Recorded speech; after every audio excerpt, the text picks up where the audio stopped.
अस्सलाम वालेकुम वरहमतुल्लाह। सर आज हमने स्टडी करना है reflection of water waves in a ripple tank.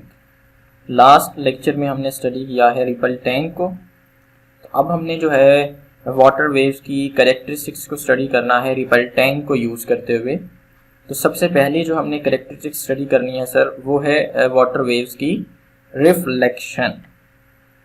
Sir water waves की रिफ्लेक्शन को स्टडी करने के लिए हम रिपल टैंक को यूज़ करेंगे। तो सर रिपल टैंक को यूज़ करते हुए ये बात जहन में रखें कि रिफ्लेक्शन, रिफ्रैक्शन, डिफ्रैक्शन या फिर इंटरफेरेंस वेव्स की कोई भी प्रॉपर्टी आप स्टडी करेंगे तो इसके लिए तो आप लोगों को याद रखना होगा कि हमारे पास दो डिफरेंट मीडियम्स होने चाहिए।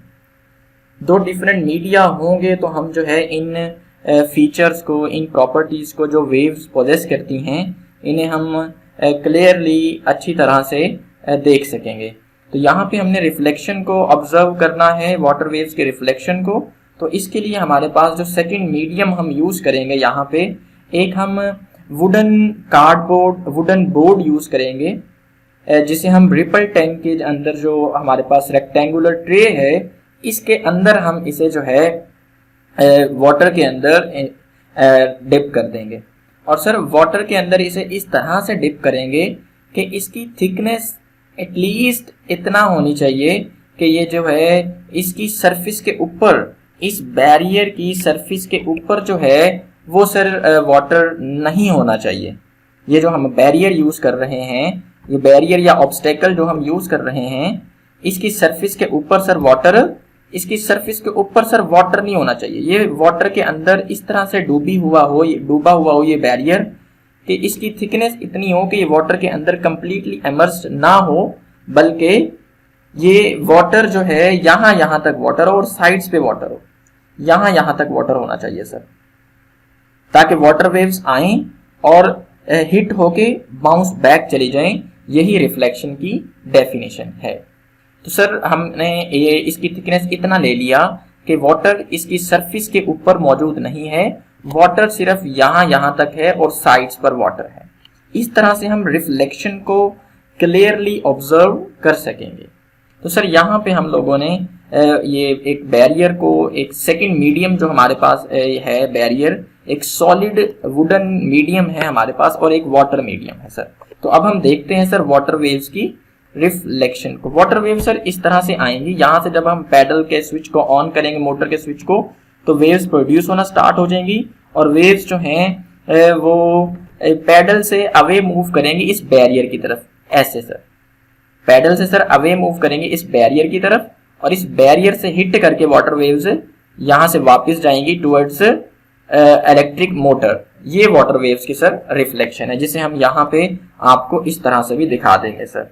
ये हमारे पास हमने एक बैरियर को रख दिया रिपल टैंक के अंदर और ये हमारे पास एक फर्स्ट मीडियम, बच्चों जैसे मैंने आपको पहले भी बता दिया है, हमारे पास वाटर ही है रिपल टैंक में। और सेकंड मीडियम के तौर पर हम यूज कर रहे हैं बच्चों एक बैरियर जो कि एक सॉलिड है, जो कि वुडन है। ये हमारे पास सेकंड मीडियम है। तो अब सर हमारे पास हम ये बैरियर ब्लैक कलर से हम यहाँ पे शो कर रहे हैं, वही बैरियर है जो आपको लास्ट अभी पिक्चर में दिखाया कि ब्लू कलर में जो आप लोगों को दिखाया गया था। ये वही बैरियर है जो कि हम स्क्रीन में देख रहे हैं। स्क्रीन में किस तरह से वेव्स रिफ्लेक्ट हो रही हैं, ये स्क्रीन को आपको दिखाया जा रहा है। तो यहाँ से सर वाइब्रेटर को ऑन किया, वाइब्रेटर को ऑन करने से हमने स्ट्रेट वेव फ्रंट्स वाली वेव्स प्रोड्यूस की और वो वेव्स जो है प्रोड्यूस होने के बाद मूव करना स्टार्ट कर दिया उन्होंने टुवर्ड्स बैरियर की तरफ मूव करना स्टार्ट कर दिया और इस तरह से ये बैरियर को हिट की और यहाँ से ये बैरियर को हिट करने के बाद दोबारा से ये हमारे पास फर्स्ट मीडियम वाटर था, वाटर में मूव कर रही थी और दूसरी फिर ये सेकंड मीडियम जो कि वुडन है, बैरियर है, सॉलिड मीडियम है, उसके साथ हिट करके सर ये वापस किस तरफ चली गई, वापस वाटर में ही ये वेव्स आ गई हैं। तो इस तरह से हम इस फिनोमिनन को, जो कि एक मीडियम में वाटर वेव्स ट्रेवल कर रही हों और वो दूसरे मीडियम की सरफेस के साथ हिट करें और वापस पहले वाले ही मीडियम में आ जाएं, तो इस फिनोमिना को हम क्या कहते हैं बच्चों, वाटर वेव्स की रिफ्लेक्शन। अब सर जो वेव्स प्रोड्यूस होकर मूव करती हैं टुवर्ड्स बैरियर, इनको सर हम कहते हैं इंसिडेंट वेव। और जो के बैरियर से अवे मूव करती हैं आफ्टर रिफ्लेक्शन, रिफ्लेक्ट होने के बाद अवे मूव करेंगी बैरियर से, इन वेव्स को बच्चों हम क्या कहेंगे, रिफ्लेक्टेड वेव्स।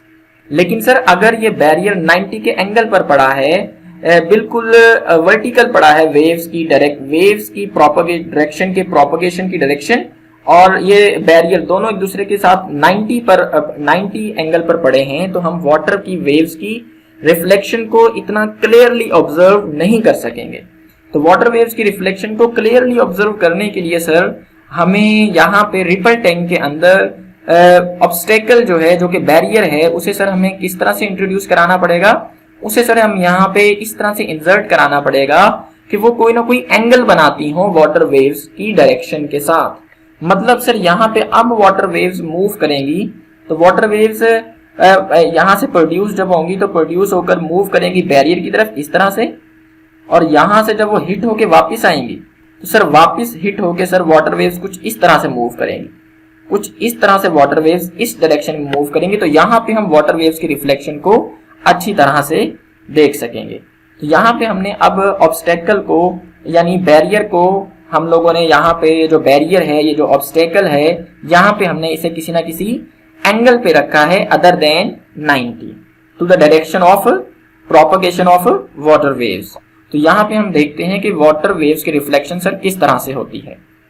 अगर हम किसी ना किसी एंगल पे रखेंगे तो सर एट एन एंगल पे रखेंगे तो वाटर वेव्स किस तरह से रिफ्लेक्ट होंगी। ये हमारे पास सर बैरियर है, बैरियर को अब हमने 90 के एंगल पे नहीं रखा, अब हमने अदर देन 90 एंगल पे सेट किया है। तो वाटर वेव्स मूव करती हुई आएंगी सर इस तरह से, और ये हमारे पास इंसिडेंट वेव्स हैं सारी के सारी, और ये किस तरह से सर रिफ्लेक्ट होंगी, ये हमारे पास रिफ्लेक्टेड वेव्स हैं, ये इस तरह से रिफ्लेक्ट होंगी सर। तो ये हमारे पास इंसिडेंट वेव की डायरेक्शन है, ये वाले रेड एरोज इंसिडेंट वेव्स की डायरेक्शन को शो कर रहे हैं, और ये वाले जो हमारे पास रेड एरोज हैं ये कौन सी वेव्स हैं सर, रिफ्लेक्टेड वेव्स की डायरेक्शन को शो कर रहे हैं।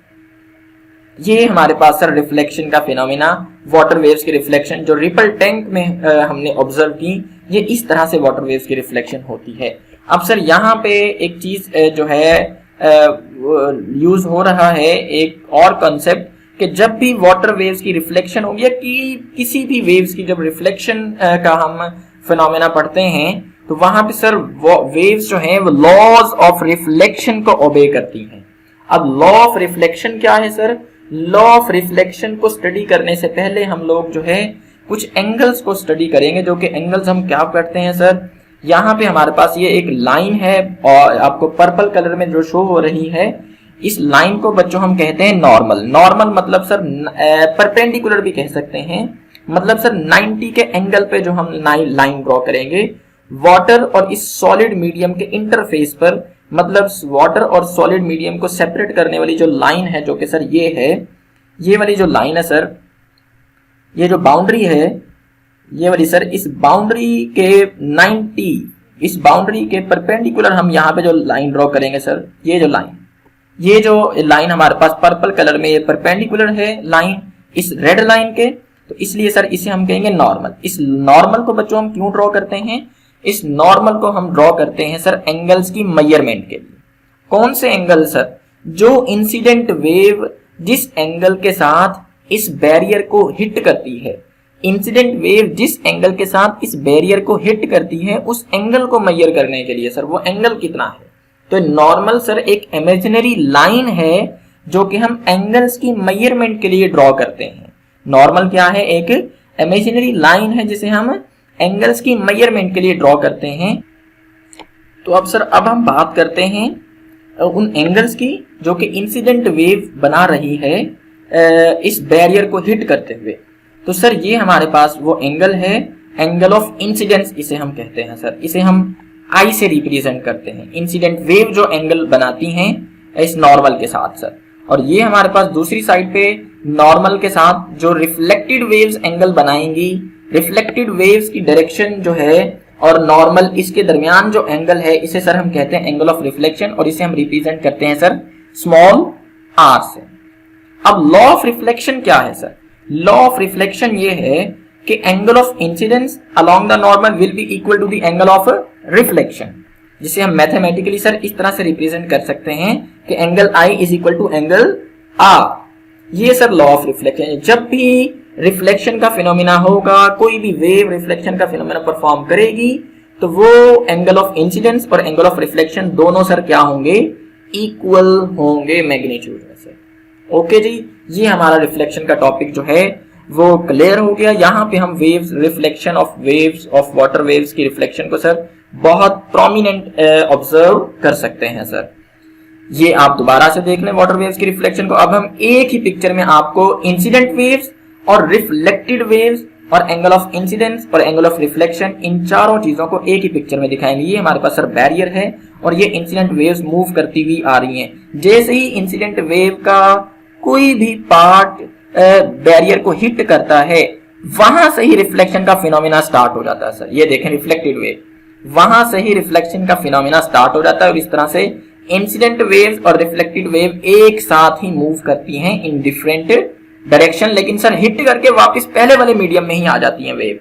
तो ये इंसिडेंट वेव की डायरेक्शन है और ये रिफ्लेक्टेड वेव की डायरेक्शन है। और ये हमारे पास नॉर्मल, और नॉर्मल के सर इंसिडेंट वेव के दरमियान जो एंगल बनेगा एंगल ऑफ इंसिडेंस, और रिफ्लेक्टेड वेव और नॉर्मल के दरमियान जो एंगल बनेगा वो एंगल ऑफ रिफ्लेक्शन होगा सर। यहाँ पे दोनों से आर्क्स ड्रॉ की गई हैं, आर्क आई को मेजर करने के लिए और आर को मेजर करने के लिए। आर की पोजीशंस डिफरेंट हैं, अदरवाइज मेजरमेंट्स जो हैं इन दोनों एंगल्स की क्या हैं सर, इक्वल हैं। यही लॉ ऑफ रिफ्लेक्शन है। ओके सर, हम इसे जो है डेफिनेशन भी कर लेते हैं, डिफाइन भी कर लेते हैं वाटर वेव्स के रिफ्लेक्शन को। कि वाटर वेव्स के रिफ्लेक्शन की प्रॉपर डेफिनेशन क्या है कि वाटर वेव्स जब एक मीडियम में ट्रेवल कर रही हो तो सर क्या है, एक मीडियम में जब वाटर वेव्स ट्रेवल कर रही होंगी इन वन मीडियम, और वो फॉल करें सर, फॉल करें, हिट करें किस पर sir, on the surface of another medium, second medium की सरफेस पर जब फॉल करेंगी तो दे bounce back into the first medium, तो वो पहले वाले मीडियम में ही वापस आ जाती हैं। और इस तरह से सच दैट कि angle of incidence is equal to the angle of reflection. ये लॉ ऑफ रिफ्लेक्शन है, तो ये तो होना ही है सर। रिफ्लेक्शन क्या है, रिफ्लेक्शन सर ये है bounce back into the first medium. Reflection क्या है, bounce back into the first medium. और लॉ ऑफ रिफ्लेक्शन क्या है कि एंगल ऑफ इंसिडेंस, मतलब जिस एंगल के साथ वो हिट करेंगे और जिस एंगल के साथ रिफ्लेक्ट होंगी, ये दोनों एंगल्स आपस में सर क्या होंगे, इक्वल होंगे। अब हम एंगल ऑफ इंसिडेंस और एंगल ऑफ रिफ्लेक्शन को भी डिफाइन कर लेते हैं कि वो एंगल जो इंसिडेंट वेव और नॉर्मल के दरमियान बने, इसे हम एंगल ऑफ इंसिडेंस कहते हैं, आई से रिप्रेजेंट करते हैं। और एंगल ऑफ रिफ्लेक्शन क्या है sir, angle formed between reflected wave और नॉर्मल, इसे हम एंगल ऑफ रिफ्लेक्शन कहते हैं, आर से रिप्रेजेंट करते हैं। तो सर उम्मीद है कि आपको टॉपिक अच्छे से क्लियर हो गया होगा। फिर भी अगर किसी का कोई क्वेश्चन है इस टॉपिक से रिलेटेड तो वो जरूर कमेंट सेक्शन में जो है वो क्वेश्चन कर सकता है, उसका वहां पे मैं आंसर कर दूंगा सर। ये देखें बुक से जो हमने सर स्टडी किया, कि बुक में सर हमारे पास बहुत शॉर्ट सा लिखा हुआ है रिफ्लेक्शन के बारे में। यहाँ से सर स्टार्ट है रिफ्लेक्शन का पोर्शन, ये थोड़ी सी एक्सप्लेनेशन है, और ये यहाँ पे उसने इस रिफ्लेक्शन के पोर्शन को डिफाइन किया है। और ये आपका पोर्शन, ये दो पिक्चर्स हैं, इन्हें आप अच्छी तरह से देख लेंगे। तो लास्ट टाइम बच्चों जो हमने रिपल टैंक में पढ़ा, उसका यहाँ पे क्विक क्विज में उसने क्वेश्चन पूछा हुआ है कि what do the dark and the light and the bright fringes on the screen of ripple tank represent. तो क्या रिप्रेजेंट करते हैं, ब्राइट और डार्क फ्रिंजेस। फ्रिंजेस मतलब सर वही लाइंस, वही स्पॉट्स जो हैं, क्या रिप्रेजेंट करेंगे, ब्राइट फ्रिंजेस जो हैं वो रिप्रेजेंट करेंगे क्रस्ट को जो रिपल टैंक के अंदर हैं, और स्क्रीन पर जो डार्क फ्रिंजेस हैं वो क्या रिप्रेजेंट करेंगे, रिपल टैंक के अंदर प्रोड्यूस होने वाली वेव्स के, वाटर वेव्स के ट्रफ्स को शो करेंगे सर। ओके जी, अल्लाह हाफिज।